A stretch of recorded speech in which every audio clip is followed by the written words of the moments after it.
جماعت دہم پرستان کی شہزادی، اس کا ہم نے جو ہے وہ ریڈنگ کی، اس کی ایکسرسائز سالو کی.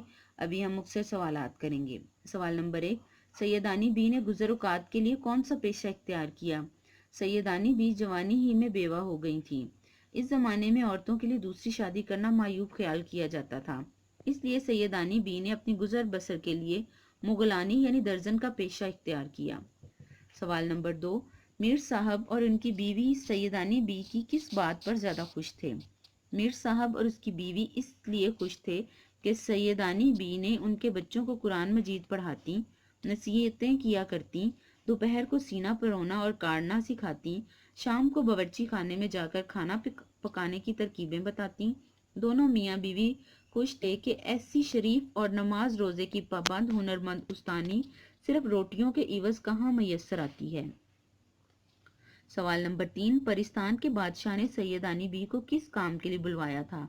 پرستان کے بادشاہ کی بیٹی کی شادی تھی اور اس کے جہیز کا سامان ٹانکنا تھا، اسی وجہ سے پرستان کے بادشاہ نے سیدانی بی کو اپنے پاس بلوایا تھا. سوال نمبر 4، بادشاہ بیگم کا اصلی نام کیا تھا؟ بادشاہ بیگم کا اصل نام زمرد پری تھا. سوال نمبر 5، پرستان کے پھلوں کی خاص بات کیا تھی؟ پرستان کے پھلوں میں خاص بات یہ تھی کہ کوئی بھی پھل توڑ کر منہ میں رکھا جائے اور جس کھانے کا خیال دل میں لایا جائے ویسا ہی ذائقہ اس پھل کا آتا تھا. اور دوسری خاص بات یہ تھی کہ اگر کوئی پھل توڑا جائے تو فوراً اس کی جگہ دوسرا پھل نکل آتا. پیارے بچوں، یہ اقتباس کی تشریح کا میں نے ایک پیراگراف جو ہے وہ سبق میں سے ہی چنا ہے. تو یہ سیاق و سباق کرنے کے لیے ہمیں متن کا حوالہ دینا پڑتا ہے. اس میں سبق کا نام پرستان کی شہزادی، مصنف کا نام اشرف صبوحی. حل لغت میں اس پیراگراف میں جتنے بھی مشکل الفاظ تھے وہ ان کے میں نے لکھا ہے، ان کے معنی: خوش مزاج اچھے مزاج والی، خدا ترس خدا خوف رکھنے والی، غمگین دکھی، دل کھل گیا دل لگ گیا. سیاق و سباق میں ہمیں پتہ ہونا چاہیے کہ یہ جو پیراگراف ہم نے لیا ہے وہ کس سبق میں سے لیا گیا، اس سبق کے جو مصنف ہیں وہ کون ہے، اور یہ جو پیراگراف ہے سبق کے کس حصے میں سے لیا گیا ہے. اس پیراگراف سے پہلے سبق میں کیا بات ہو رہی تھی اور اس پیراگراف کے بعد سبق میں کیا بات ہے، اس کو ہم نے مختصراً بیان کرنا ہوتا ہے. پھر میں نے یہ اسی پیراگراف کی جو میں نے سلیکٹ کیا تو اس کی تشریح کر دی ہے. جب ہم کسی بھی پیراگراف کی تشریح کرتے ہیں تو تشریح میں ہم جو ہے وہ آسان سے آسان اردو استعمال کرتے ہیں اور اسی جو پیراگراف دیا گیا ہوتا ہے اس کی سلیس اردو کر کے مشکل الفاظ کے معنیوں کو استعمال کر کے اس کی تشریح کر دی جاتی ہے. یہ اس پیراگراف کی تشریح میں نے آپ کے لیے کی ہے.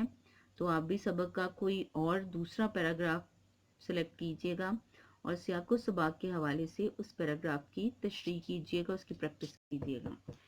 پھر یہ میں نے سبق کا خلاصہ آپ کے لیے اس کے نوٹس پریپیئر کیے ہیں.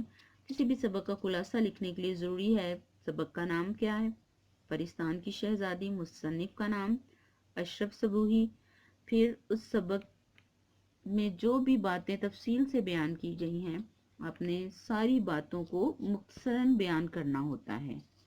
کوئی بھی خلاصہ جب ہم لکھتے ہیں تو ضروری ہے کہ وہ ایک سبق کا 1/4 حصہ ہو.